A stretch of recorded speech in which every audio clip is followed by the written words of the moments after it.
hope I didn't offend you with my amateur psychologist predictions about your daughter. No offense taken. Nothing you said hasn't already kept me up nights. Maybe I'm just projecting. I mean, here I am over here playing psychologist.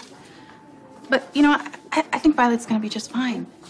I mean, she's growing up with two attentive parents that are present in her life. I foresee her being happy and well-adjusted. Thank you. Well, in my humble opinion, I think Trina's could be just fine, too. I mean, she's got a loving, caring mother, and that's... Dr. Finn, Dr. Robinson, Yes. paramedics are en route with an MVA motorcycle victim unresponsive on arrival.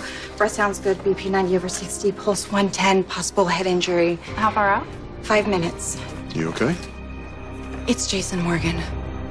Whatever happened to this truce that you decided to call with Peter? I tried. What, for half a minute?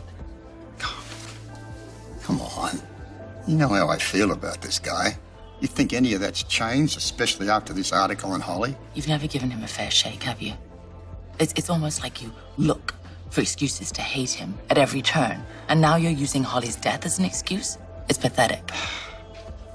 The only reason he wrote this article is to get under my skin. Which is looking pretty thin, if you ask me. Robert, if he'd wanted to sensationalize or exploit Holly, he could have just used some of her past deeds and highlighted those. No, I'm not going to argue with you.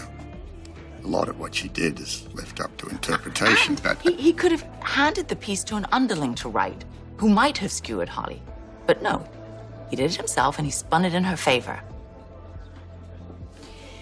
He gave you a gift, and you threw it in his face. But you know, I guess it's easier to turn your anger outward than actually deal with your own feelings. What feelings? Grief, loss, anger, regret, pain. I can go on. I've got all day. You know how you hate it when I tell you what's in your soul. Well, I hate it even more. That's too bad, because I know I'm right. And I think the reason that you're belly aching is because deep down you know I'm right too. You're afraid of your feelings. And you're ashamed that you didn't end things properly with Holly. What a load of rubbish. Really? Okay. So, you know that there's a memorial service in her honor in England. Have you made any plans to attend? No. Yeah, I didn't think so. You should go. You really should. It'll give you a chance to say a proper goodbye to Holly and to mourn her and pay your respects. Why would I want to mourn an empty grave?